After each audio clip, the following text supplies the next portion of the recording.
Hi, good morning. My name is Jasmine Hardy. I am the Assistant Director of Fraternity and Sorority Life in the Center for Student Engagement, Activities, and Leadership. And welcome to the Culturally Based Fraternity and Sorority Intake and Recruitment webinar. So I'm going to take you through a few slides that are just going to talk about our culturally based organizations and then also about how your student, if they are interested, how they will go about expressing interest and also joining our community. And speaking of our community, we are a community of 5,000 plus students across 52 chapters and 4 councils. And to just share a bit about our councils, like I mentioned, we have four. First, starting off with our Interfraternity Council, IFC, which is 24 all men's fraternities that are recognized nationally. We also have our Multicultural Greek Council, also known as MGC, which is 4 organizations all recognized nationally. And then we also have our National Pan-Hellenic Council, NPHC, which is 3 sororities and 4 fraternities, all recognized nationally. And we also have our Pan-Hellenic Association, Pan-Hellenic for short, which is 18 all-women sororities who are also recognized nationally. And so today, for our culturally based organizations, I'm going to be highlighting about our Multicultural Greek Council and our National Hellenic Council. But I also wanted to start off with just sharing what is a culturally based fraternity organization. Culturally based fraternal organizations, or CBFOs, are social organizations that are aligned towards special interests in a culture or cultural identity. So therefore, the ones that I'll mention today, some of them are historically African American, which therefore founded by African American college age students during their time. Others are historically Latinx or historically founded by Jewish students. The list goes on. So that's what it means to be culturally based. Again, anchoring in culture or a cultural identity.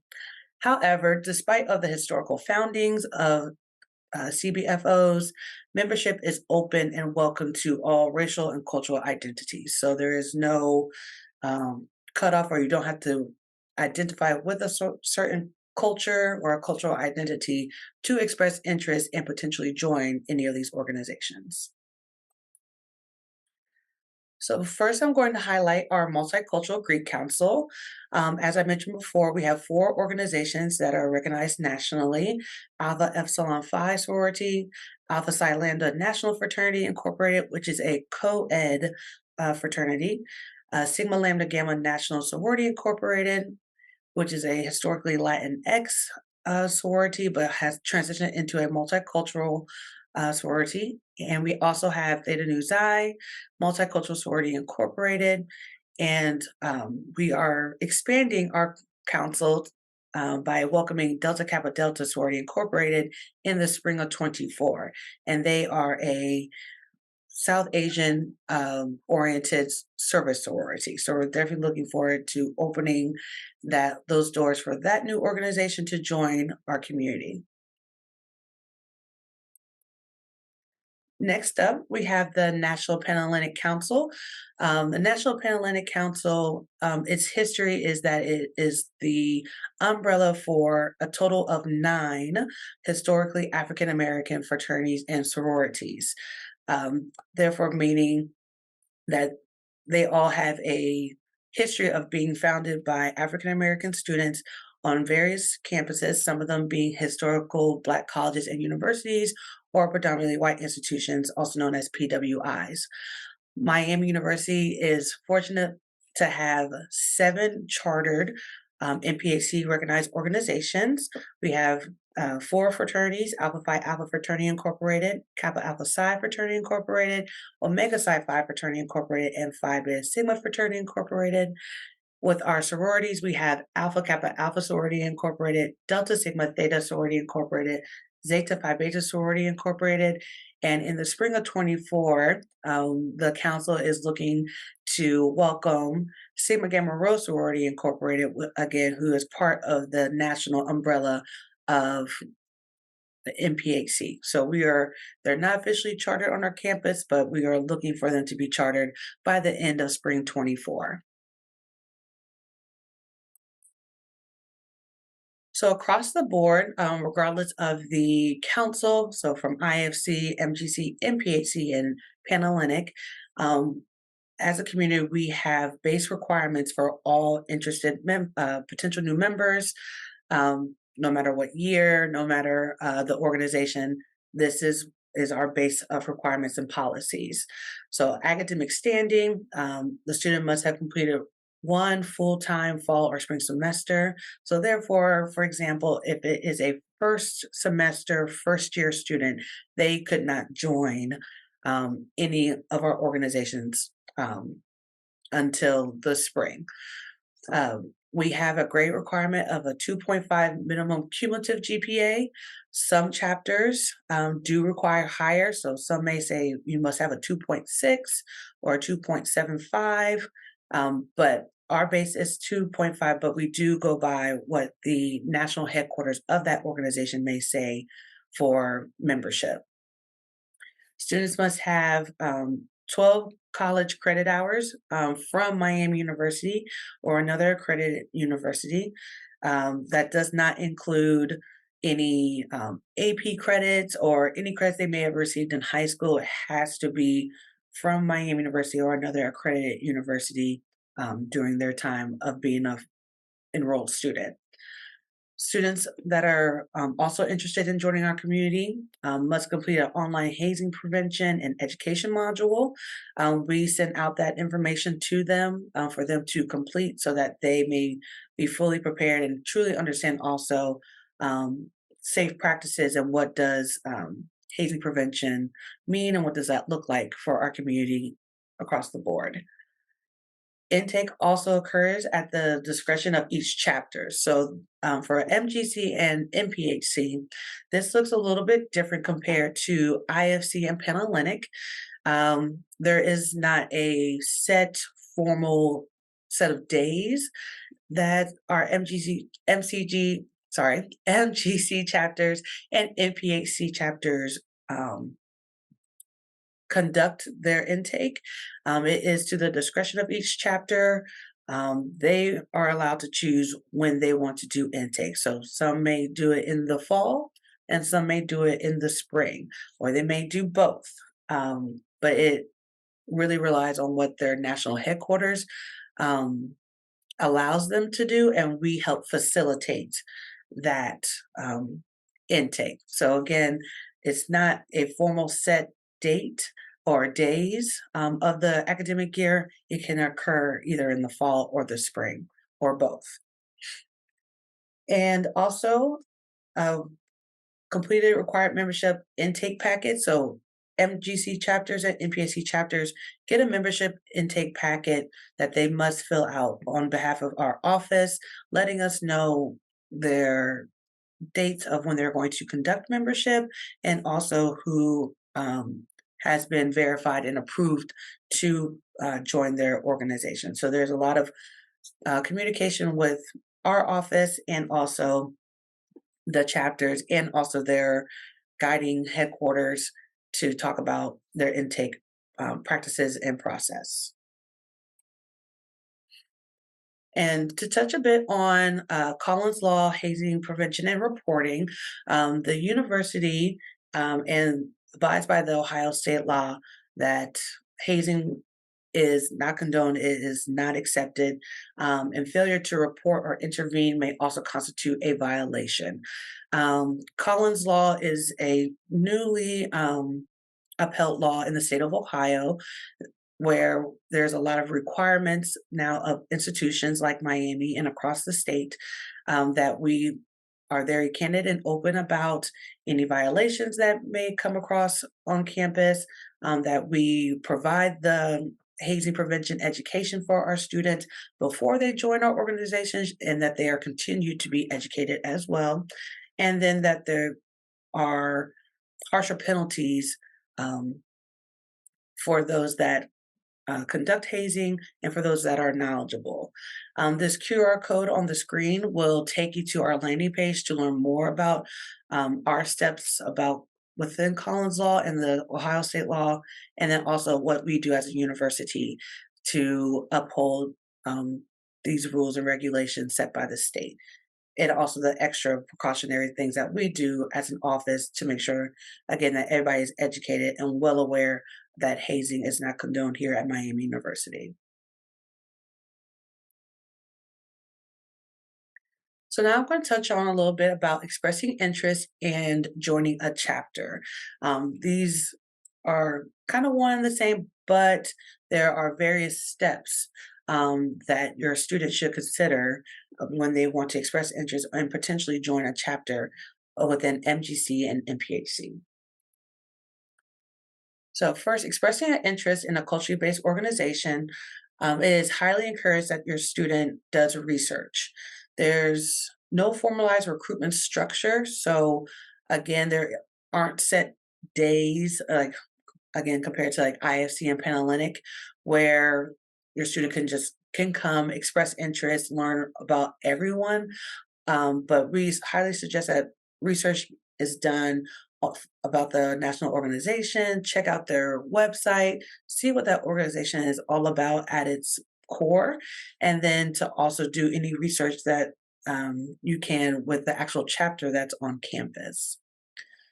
We also highly encourage students to get involved, follow the chapters on social media, follow the overall councils on social media as well. Our students do a lot of posting about events and programs and anything that they may want the community to know. They do that a lot on social media, particularly on Instagram.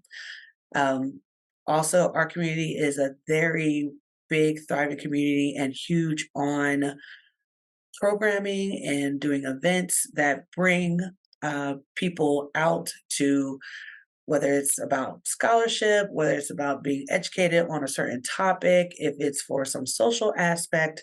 There are a lot of programs and events that our chapters that I mentioned before that they do across the whole academic year to get people out and engaged in the community and engaged with them.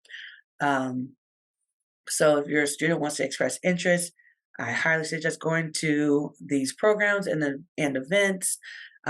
We don't say go to everything because they are students first and they have other interests and passions, but attending the programs and attending the events, the students will notice. And then that'll be a nice way for them to know that, oh, this person may be interested in our organization.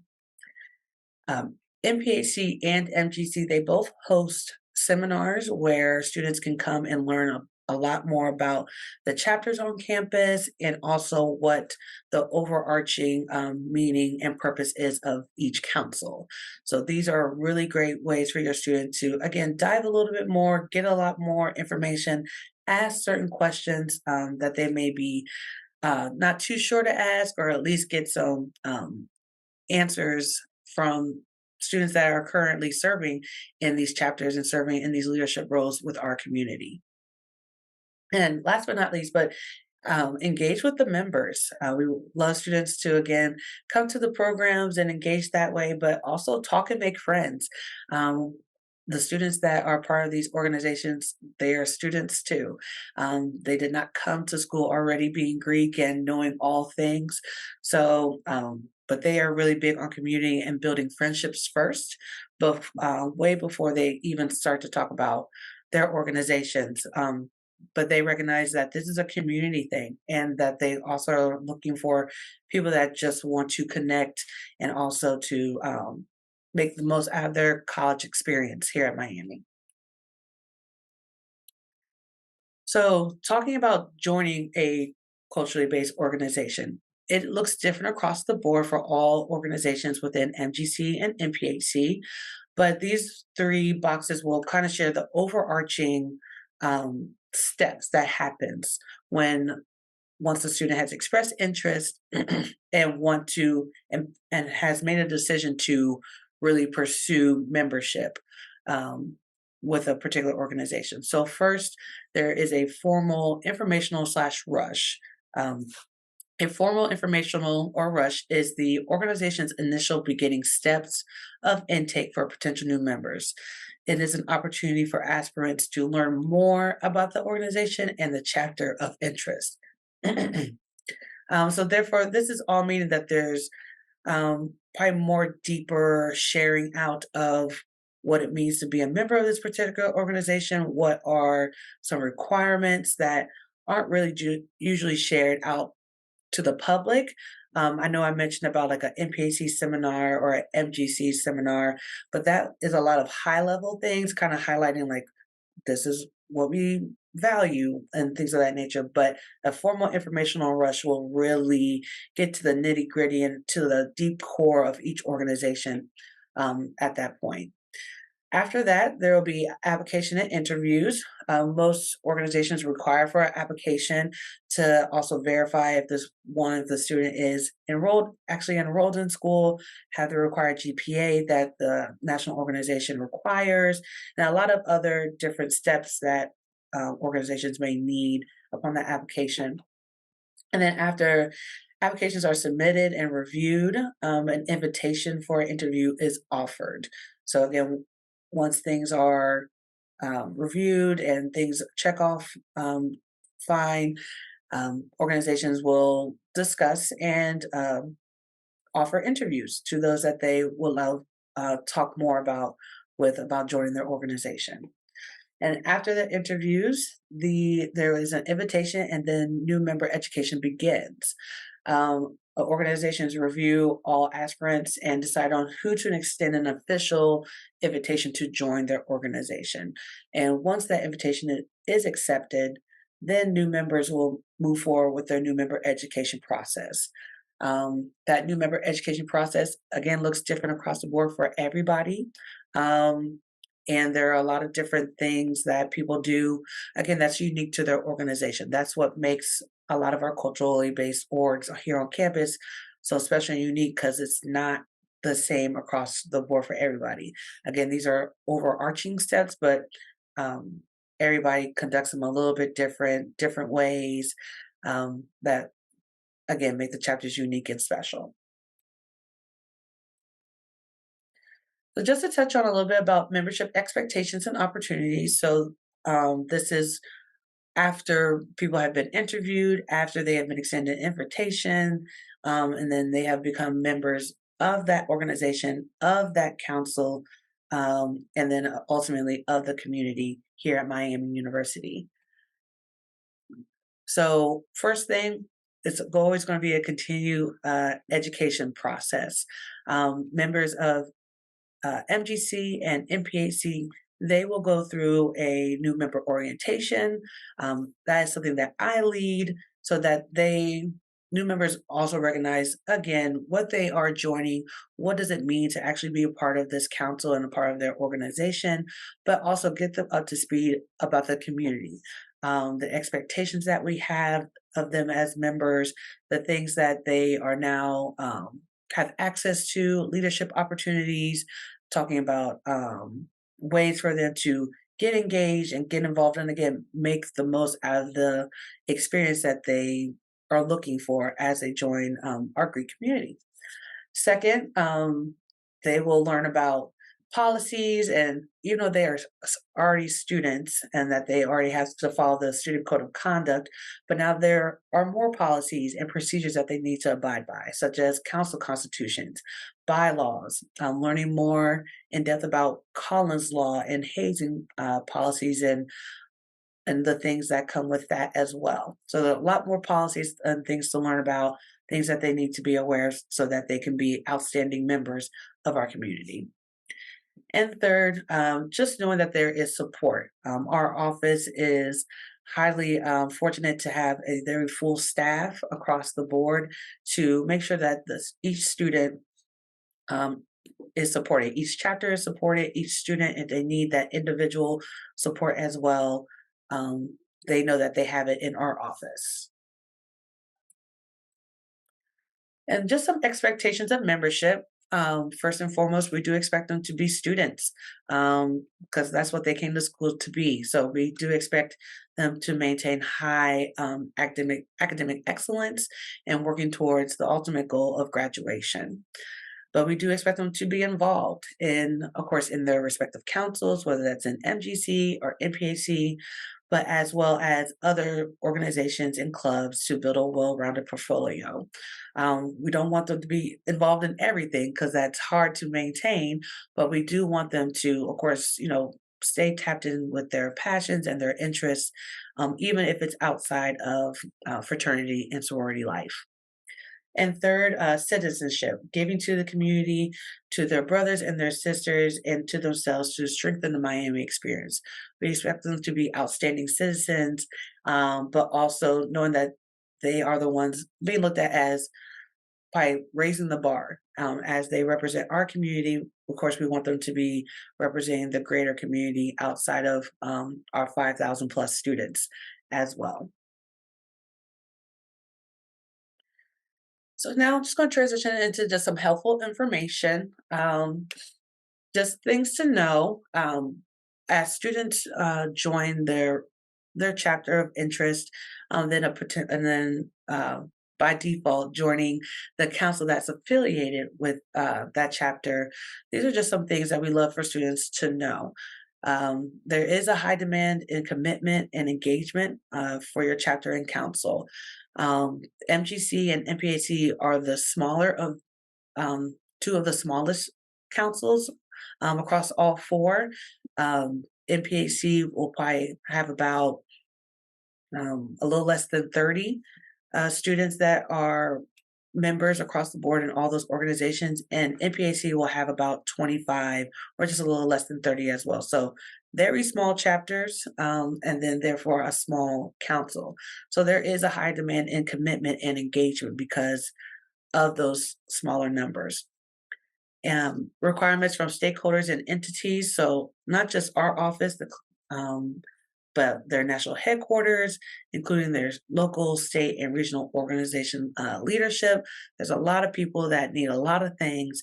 And so it's very important that they understand that there are a lot of people that are here for support, but also will help their chapter function and run smoothly. And we want them to know that they're not only just joining a chapter, but they're also joining a council. It's very important that they recognize that because, again, with the chapters being small, the council is also small. And so it's not just your chapter, but it's also council work that needs to be done too. Both councils do an amazing job about making sure that they are also well known in the community and not just on their separate entities or their orgs, but as a collective that they are strong, even though they may be small, but they are mighty. But it's helpful when everybody knows that there's council work to be done as well. Some CBFOs require an amount of community service hours for application. So if your student is interested, definitely be very important for them to start generating some um, community service hours because don't want to get caught up in being interested and then you don't have any service hours anywhere. So then you may, and that sometimes can be hard to come by depending on what semester and when you decide to express interest. Application fees, total cost, and new member fees vary per organization. So I do get a lot of questions sometimes about how much does joining an organization cost.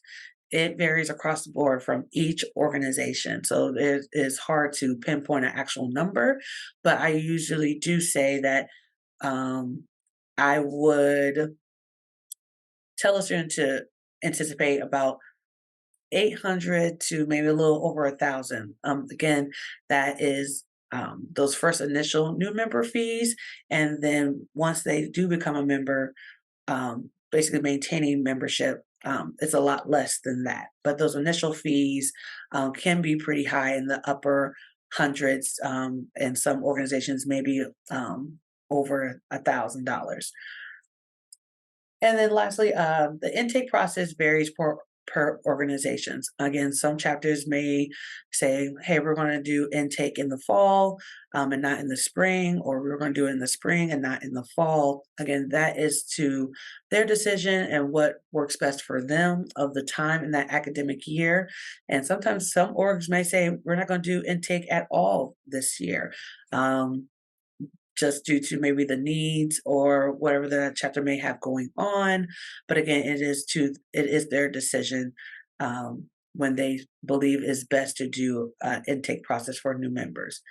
But all in all those organizations, amongst MGC and MPHC, all organizations honor that aspirants or potential new members or those of interest.